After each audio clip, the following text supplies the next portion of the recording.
is represented through you, Mr. President, here at our Parliament, which embodies Jamaica's own demonstrated commitment and adherence to democracy and good governance.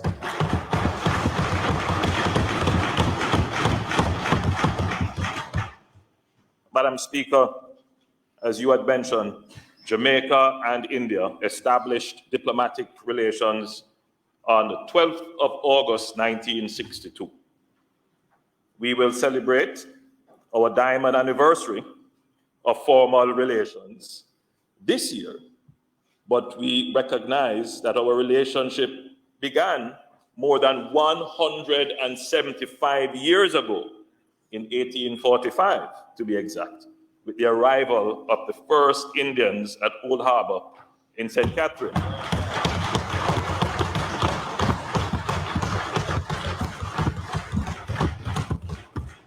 St. Catherine, Excellency, being my own parish of birth, and I do claim some Indian heritage.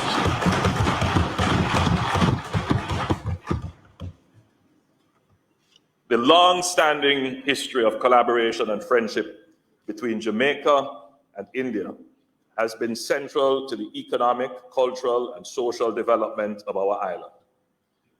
Our social mosaic has been enriched by the contribution of Jamaicans of Indian descent and the Indian diaspora in Jamaica, who have provided unquestionable commitment to the growth and advancement of Jamaica.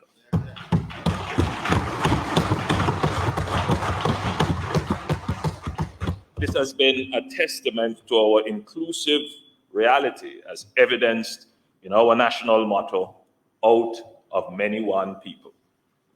I take the opportunity to again place on record the deep appreciation of the government and the people of Jamaica for the invaluable support provided by the government and people of India towards Jamaica's COVID-19 vaccination efforts.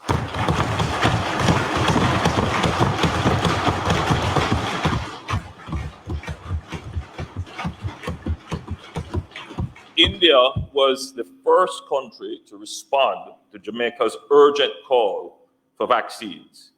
I myself, Excellency, was amongst the first recipients of the dosage graciously provided by our Indian brothers and sisters.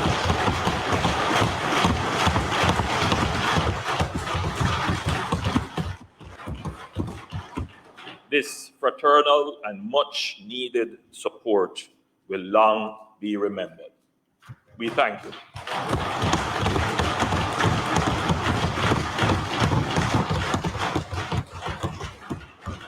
We have been beneficiaries of Indian know-how through courses and scholarships to build our human capacity and improve our knowledge base.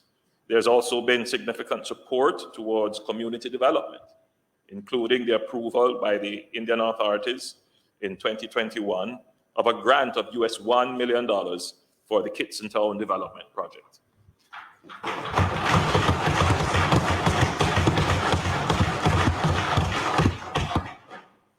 On a lighter but still very important note, India has been a gracious partner towards cooperation in health and sports and other areas of infrastructure development, but in sports in particular.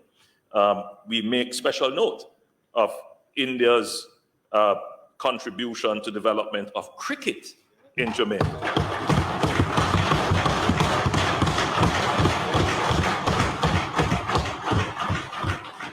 Including being instrumental in providing funding for the provision of floodlights at Sabina Park so that we could have night cricket.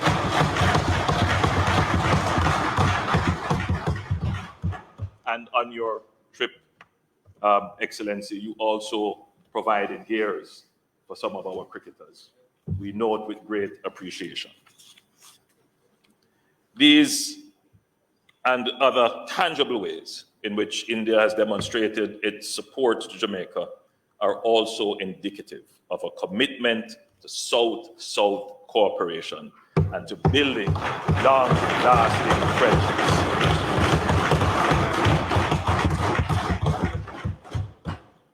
Madam Speaker, members, India has a proud tradition of providing stellar intellectual leadership globally. Your country, Mr. President, has been instrumental in deepening our understanding of and appreciation for the arts and sciences. India also stands as the birthplace of two major religions and multiple spiritual doctrines and philosophies that have influenced religious and cultural practices all over the world, including here in Jamaica. Modern India has therefore found its rightful place and is being appropriately recognized as a center of scientific and technological advancement, particularly in the areas of information technology, medicine, and agriculture. Through the astute leadership provided by Prime Minister Modi, who I consider a friend, India has successfully combined age-old and well-proven traditions and values with cutting-edge innovation, while simultaneously diversifying and expanding its outreach to create a dynamic, vibrant, and innovative society. Parliamentarians all, the government of Jamaica is committed to deepening its relations with India. We have done so through the establishment of the High Commission of Jamaica in New Delhi, which has been in operation since September 2020.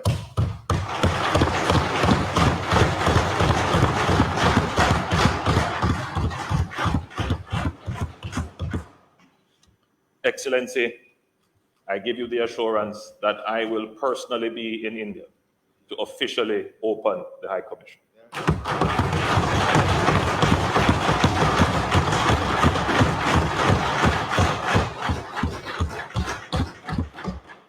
The government will continue to work towards expanding the Jamaica-India partnership, which has been strengthened during President Coven's visit. Yesterday, a memorandum of understanding was signed to increase cooperation in the field of diplomatic training. This will add to the important capacity-building initiatives already being offered by India to Jamaica. We look forward to broadening our engagement at the multilateral level on issues of critical development importance, in particular climate change. Mr. President, during your historic visit, a section of Tower Street between Church Street and Lower South Camp Road was renamed in honor of Dr. B.R.D. Ambedkar. Dr. Ambedkar was a leading activist and social reformer, a messiah for the downtrodden.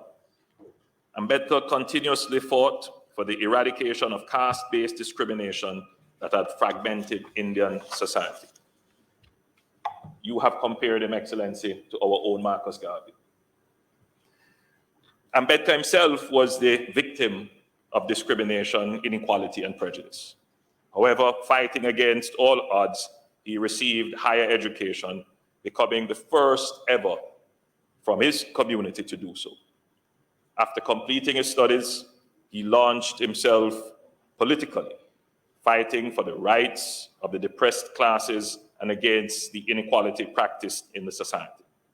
Academically trained as a jurist, he went on to become the first law minister of Free India and the chief architect of the Constitution of the Republic of India.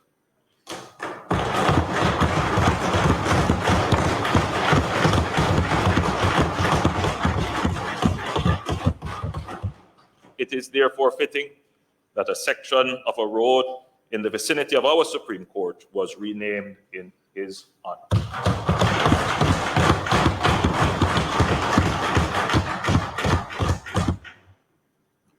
Mr. President, it would be clear from your visit that our two countries have much in common, including our membership and work in the Commonwealth.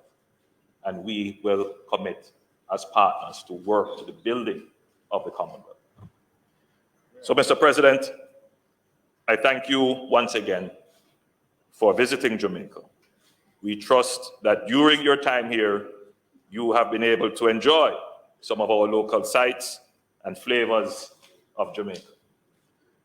As you return to your incredible country, please take back with you fond memories of the time you have spent with us.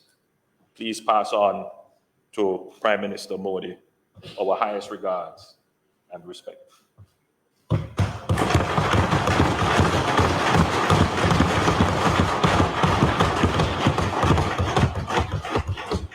Mr. President, be assured of Jamaica's deepest respect and admiration.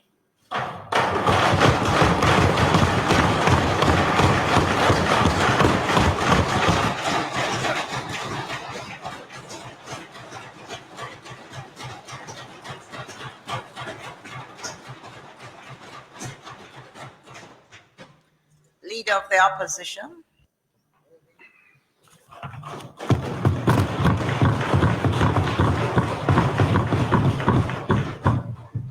Thank you, Madam Speaker.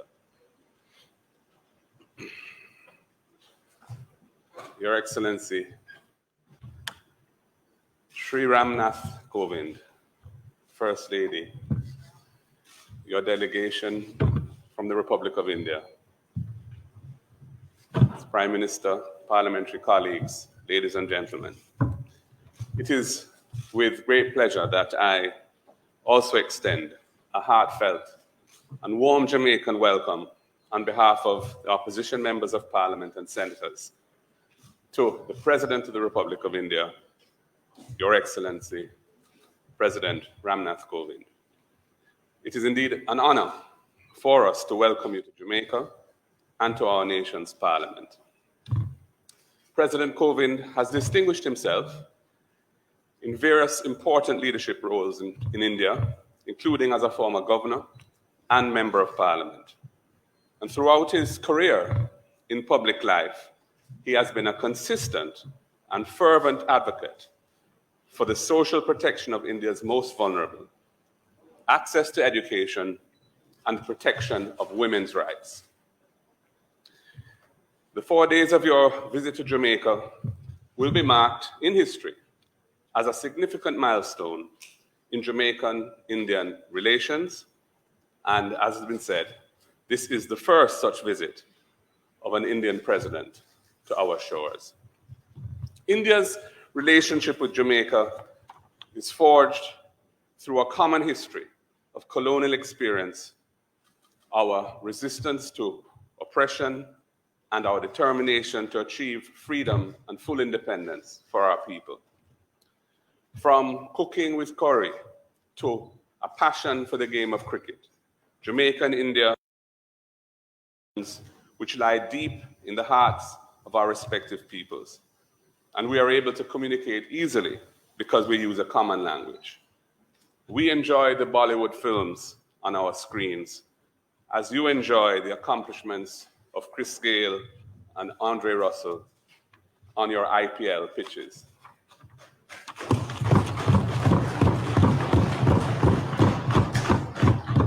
Our shared historic experiences have also resulted in our nations having in common many foundational characteristics, including commitment to the rule of law, a democratic system of government, the protection of human rights, and our membership of the Commonwealth. In international affairs, Jamaica and India were leaders in the international struggle to end the apartheid system in South Africa.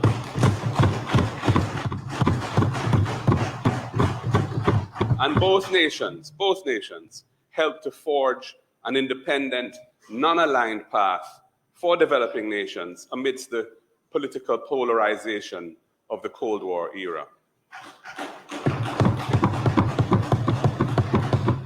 As has been said, Jamaica has benefited and is continuing to benefit tremendously from friendly relations with India, from which have sprung numerous bilateral partnerships which have assisted our national development and have created opportunities for our people.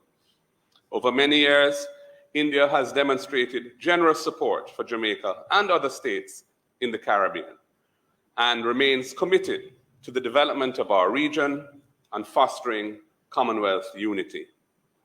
Through the CARICOM Development Fund, India has invested in our economies, providing financial and technical assistance in critical areas such as renewable energy, physical infrastructure, and the development of our human resources. We note with admiration the rapid pace of India's economic development over the past 2 decades, and indeed, India is projected to have the fastest growing economy of any major economy in the world this year.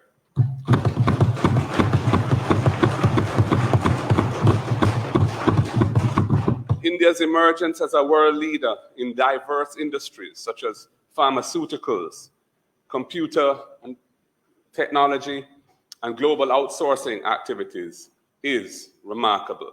Your strategic investments in the education and training of your people have borne fruit, helping to drive your economy forward with a high level of global competitiveness and in emerging industries. As a testament to this success, Indians now provide senior executive positions in many of the current large companies across the world. Many household names, including in the West, are now managed at the highest level by Indian nationals. Of particular note is India's remarkable pace of adoption of a most profound digital transformation, which has effectively penetrated all levels of your population.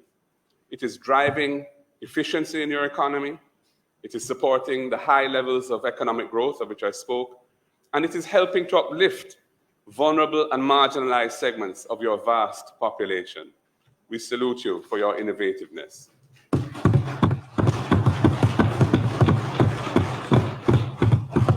As has been said, during the COVID-19 pandemic, India aided Jamaica and other countries in our region by generously donating the first batch of vaccines to become available to us.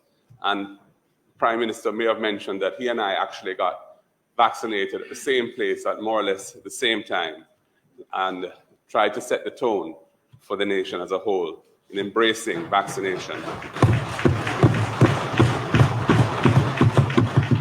India's vital gift has helped to lay the foundation for our recovery from the ravages of this pandemic. And it underscores the importance of long-standing relationships based on mutual respect, collaboration, and cooperation. The world is witnessing the emergence of a new set of challenges, including climate change, food insecurity, high inflation. And these are threatening to wreak havoc on developing nations like ours and are exacerbating the underlying inequities around the world. It is a time when mature and tested relationships like that enjoyed between India and Jamaica will be vital in finding ways to overcome these serious global challenges. I'm confident that Jamaica and India will remain close partners as we navigate these increasingly complex global issues. Mr. President, I look forward to a productive dialogue during your visit and hope that throughout your stay here, you demonstrated our nation's respect, appreciation, and gratitude for your great nation. Once again, Mr. President, we welcome you and your delegation to Jamaica and to our Parliament. Thank you.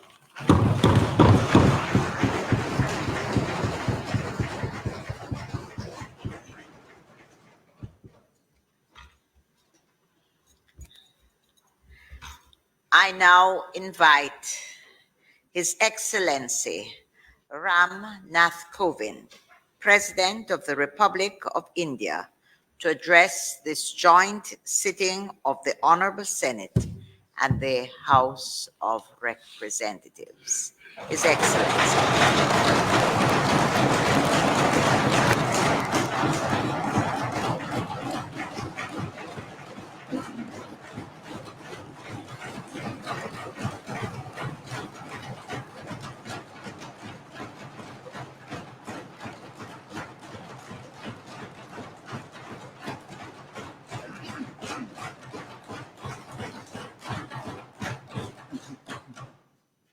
Thank you.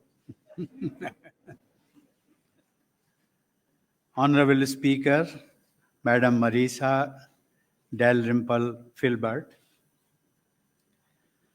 Honorable President of the Senate, Mr. Thomas Tabris Finson, the Most Honorable Prime Minister, Mr. Andrew Holness, Leader of the Opposition, Mr. Mark Golding, Honorable Ministers, distinguished members of the House of Representatives and the Senate, especially invited guests, ladies and gentlemen. I am deeply honored to be addressing the joint sitting of both the Houses of Parliament today. Madam Speaker, as the constitutional head of the world's largest democracy, I feel delighted and honored to speak to this august gathering of the leaders of the vibrant democracy of Jamaica. Let me also state at the outset that being in Jamaica, experiencing its lively culture and meeting its even livelier people is something I was eagerly looking forward to.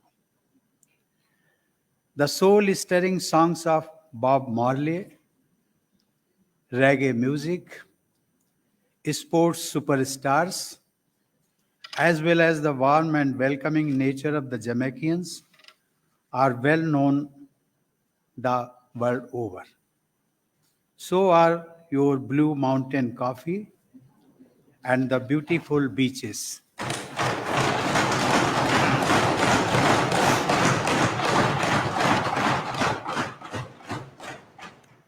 Madam Speaker, 15,000 kilometers away from India, I feel very much at home before you.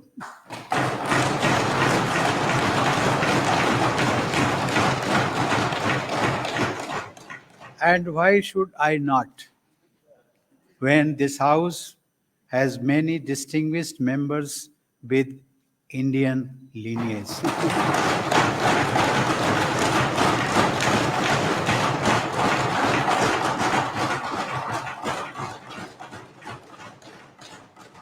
Jamaica has welcomed Indians with open arms and given them dignity and respect.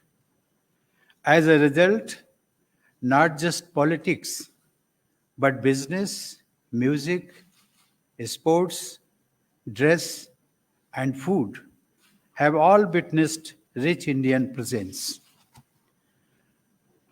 Madam Speaker, I brought with me from India a sandalwood sapling, and I planted it at the India-Jamaica Friendship Garden in the Hope Botanical Gardens yesterday.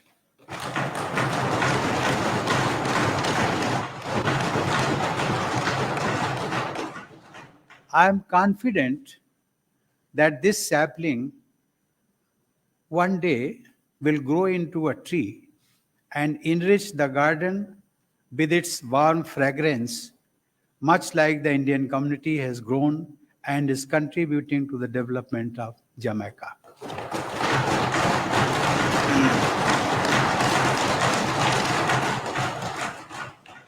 And yet, it is not only the Indian diaspora and the cultural bonds that bring our two countries together, but our belief in democracy and liberty also binds us together.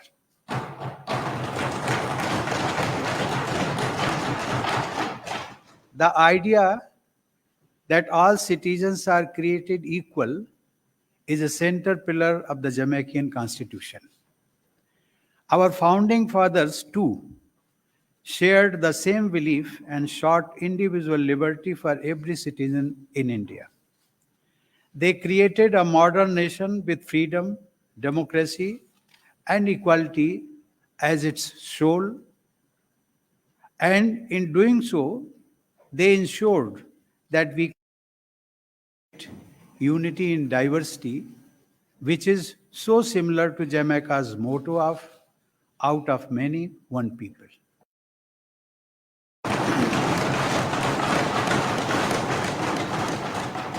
Thus, I stand here today not only as a visiting head of a state, but as a representative of a fellow nation with a shared tradition. Madam Speaker, yesterday I began my visit with paying my obeisance at the memorial of the Right Excellent Marcus Garvey. His pioneering leadership against injustice and discrimination has inspired generations across the globe, giving dignity and a better life to millions.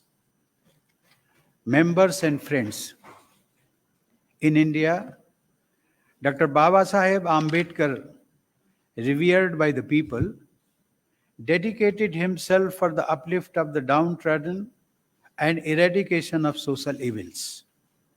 He introduced the provisions for social empowerment in the Constitution and was rightly called the architect of the Indian Constitution.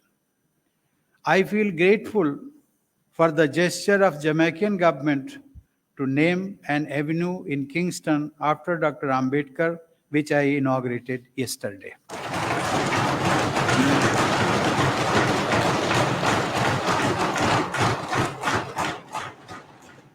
Madam Speaker, it is indeed heartening to see that Jamaica has adhered to the ideals of democracy in letter and spirit since its independence 60 years ago. With an increasing role of women in the public sphere, Jamaica is setting the norms for others to emulate.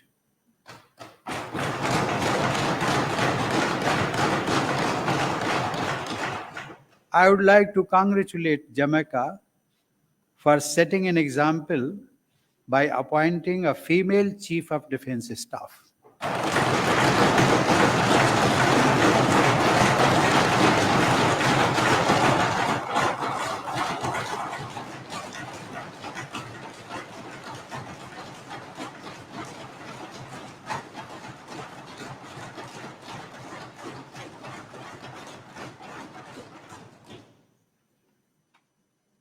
Madam Speaker, with ample natural resources, strategic location, young population, and dynamic leadership, Jamaica is poised for even greater economic success.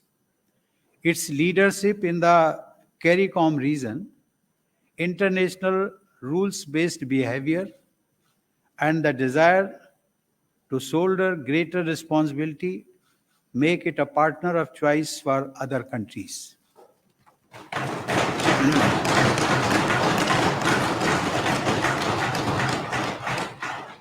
Members and friends, as the world recovers from the COVID-19 crisis, India is projected to grow at the fastest rate among all the major economies.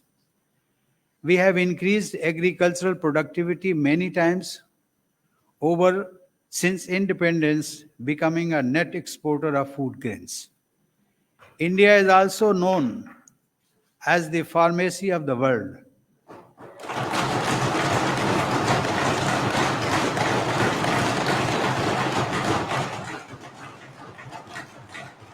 Manufacturing quality medicines and vaccines at affordable costs. India has crossed the renewable energy capacity of 150 gigawatts and has set itself a target of 450 gigawatts by 2030. We have also taken the lead in the International Solar Alliance to promote solar energy worldwide. India's space program has made great advances. We are one of the select countries to send an orbital mission to Mars, in addition to regularly launching satellites for countries around the world. India is poised to become a knowledge economy that creates, disseminates, and utilizes knowledge to promote growth and development.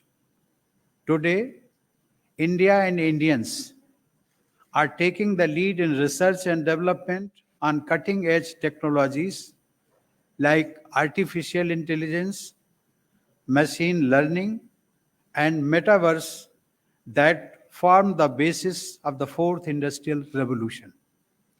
India is also the hub of startups and innovative technologies and is among the top 3 countries having the largest number of unicorns. Madam Speaker, a special reference must be made to India's education sector, particularly its world-renowned institutes of excellence, with many of the alumni of the prestigious Indian Institutes of Technology and Indian Institutes of Management heading the largest businesses and technology companies of the world.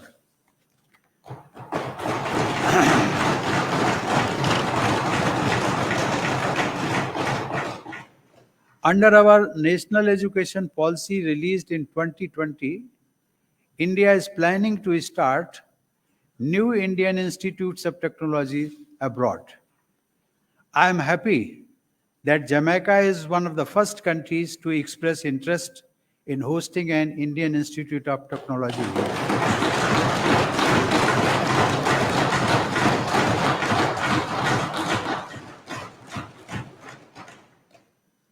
The national education policy has also opened up specialized technical courses in premier Indian colleges and universities for foreign students. Jamaican students should take advantage of this opportunity by studying at some of the best institutions respected globally, charging only a fraction of the cost compared to Western institutions.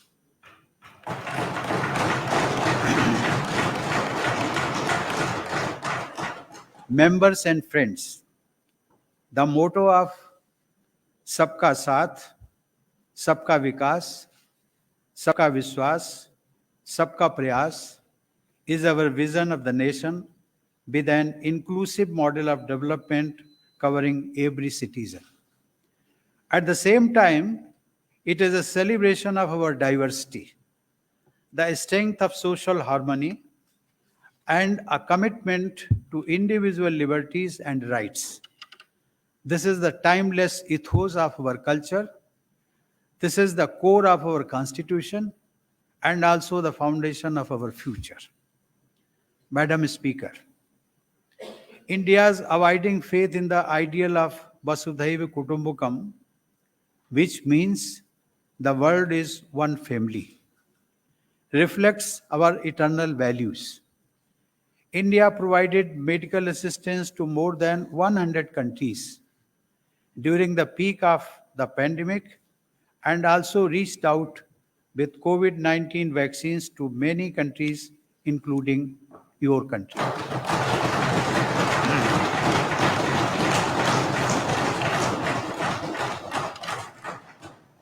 Madam Speaker, Jamaica's strategic position in the vicinity of some of the largest global economies and its talented pool of English-speaking youth provide it with an excellent opportunities to become a knowledge highway and benefit from the fourth industrial revolution.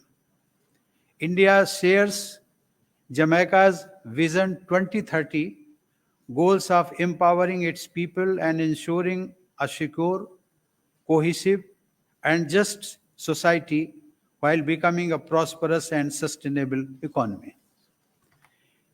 India is ready to partner with Jamaica and share its technical skills, knowledge, and expertise, which could transform Jamaica's education and businesses.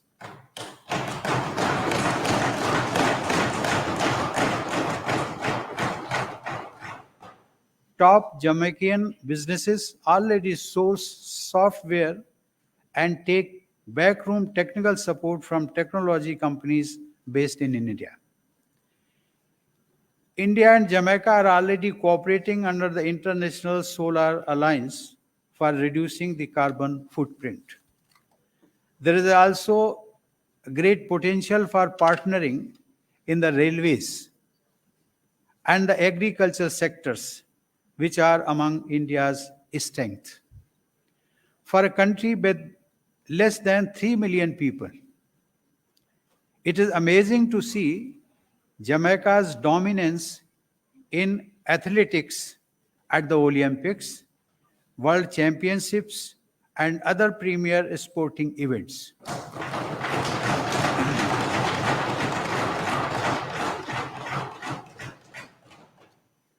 Sometimes we feel jealous of you. Madam Speaker, you will find India turning to you to learn the lessons in sports and athletics. In music and entertainment, cross-pollination will enrich the entertainment industries in both the countries. Also, in hospitality and tourism, there is a great scope for cooperation and mutual learning.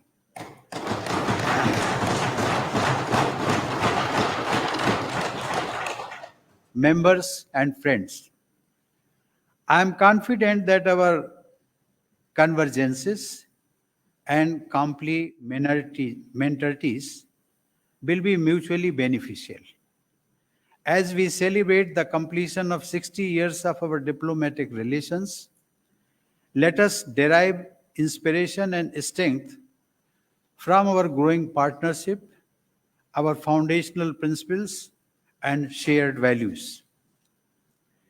Let us continue to work together to convert our shared ideals into practical cooperation and to create a more equitable world order.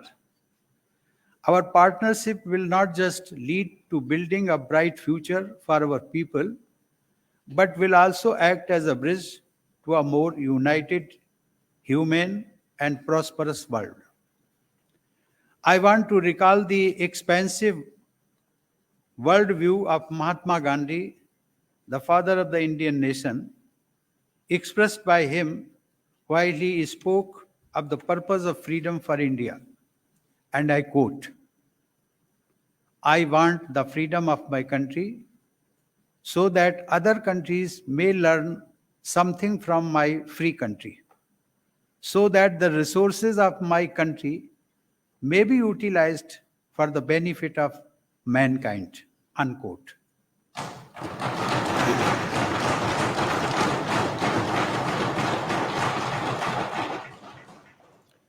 With these words, I thank Madam Speaker for giving me an opportunity to address this august House. It was a pleasure to share my thoughts with you all. I wish that the people of our great democracies reach new heights of friendship, cooperation, and prosperity. Thank you.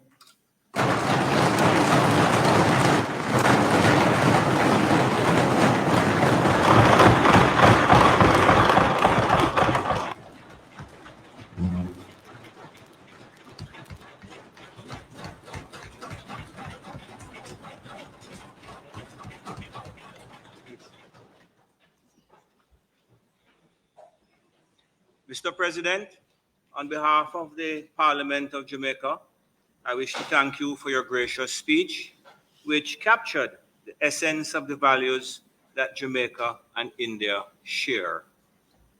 Throughout modern history, India has influenced global thought and political action.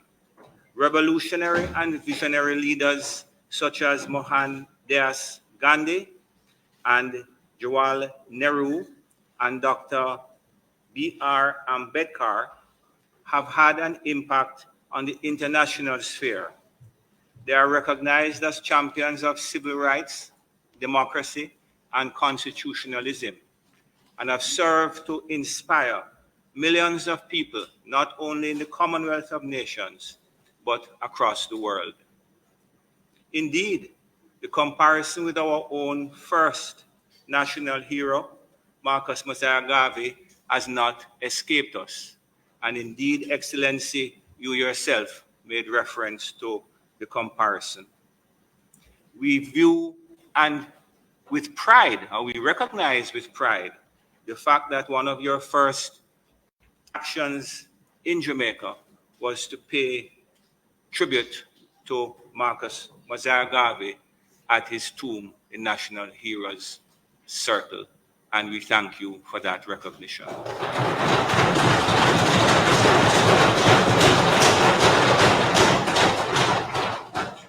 India's position as an emerging global superpower and a giant in science and technology is an example for Jamaica and other developing countries, and is also a testament to the drive and determination of the Indian people.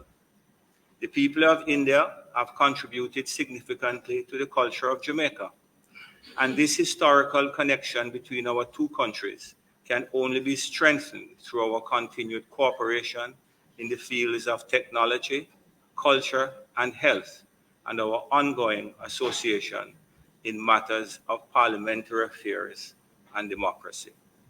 Mr. President, I thank you once again, and it is my sincere hope that yourself and the First Lady would have enjoyed so far your visit with us, and we trust that this visit will usher in a deepening of the relationship between our two legislatures and indeed the nations of Jamaica and India. Thank you very much.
Rowan sir.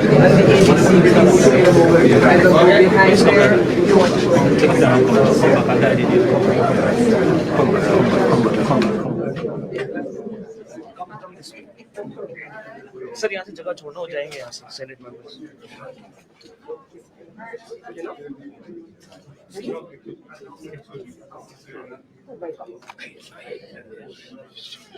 Mr. President, I want to present to you the leader of the government business in the House of the Minister of Tourism, Honorable Edmund Martin.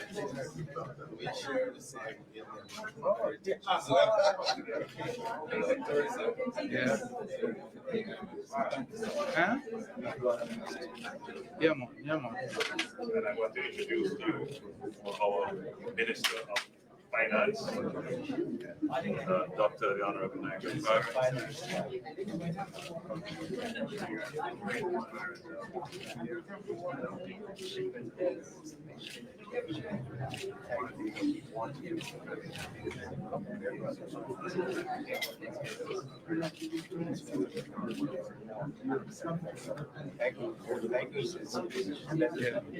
I'll introduce you a very special lady.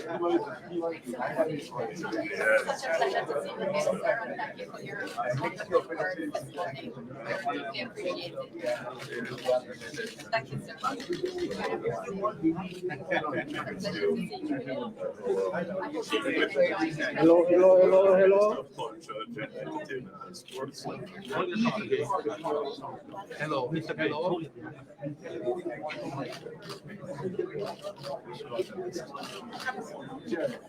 I want to introduce you, Mr. President, our Minister of Education, Honorable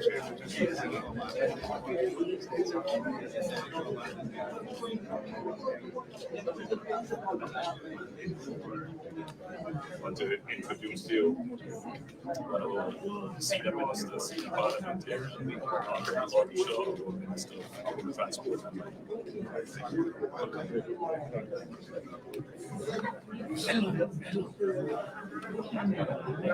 our Minister of Legal and Constitutional Affairs, our Law Minister, Mr. Honorable Ford.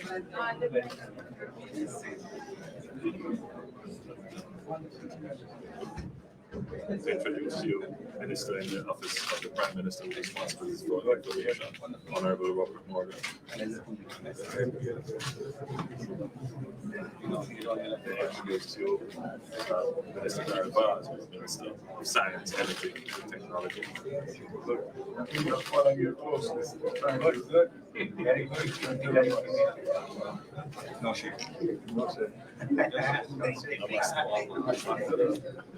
Allow me to introduce to you, sir, our former, yes, Head Commissioner, now Minister of Investment, Commerce, and Senate.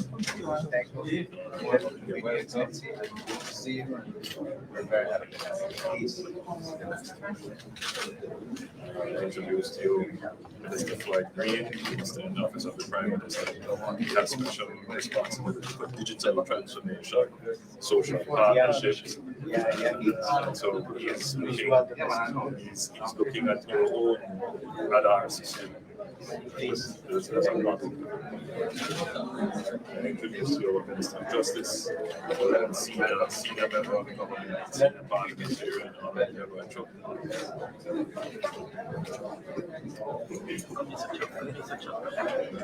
Minister of Agriculture, Honorable Bernard Charles.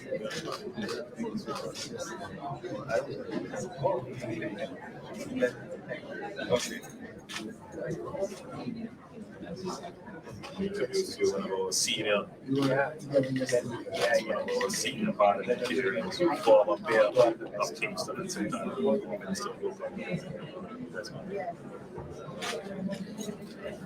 Introduce you our Minister of State and Agriculture, Mr. Frank Whittle. Sometimes I need to go downstairs to line for the departure.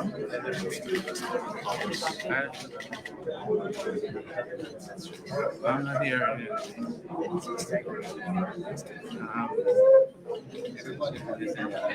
Yeah.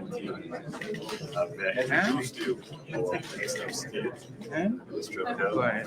Olympian. She's one of the ladies. Run very fast. But head out first.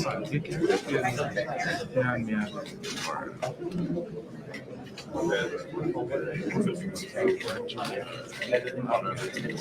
Campbell is Minister of State and Administrator for Peace. This lady here is very special. It's one of the members of Parliament. She's my wife.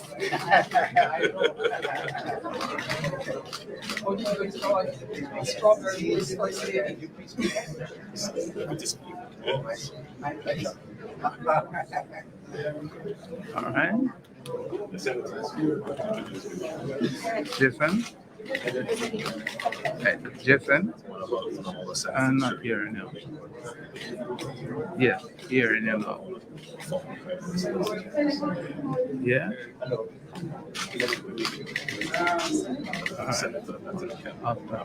Flight green? Flight green. No, not flight green.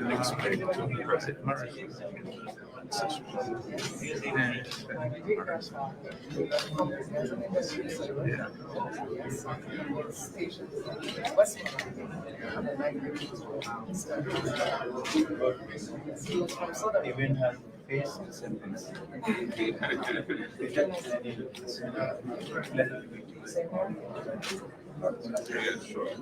All inside stay. So these are All inside stay. yes, this is Senator Floyd Morris.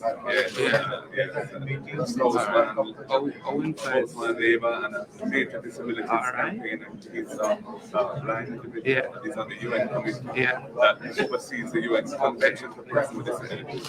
And within this, Senator Janice Allen, who is our spokesperson for tourism. I'm not hearing you. Yeah. There is our youngest senator. She visited India recently, didn't you?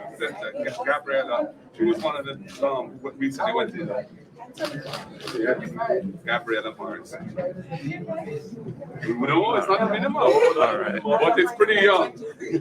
She came in at 23. Yeah. Yeah. Okay, yeah. Will do. Okay. This is one of our senior parliamentarians, Senator Donna Scott Motley.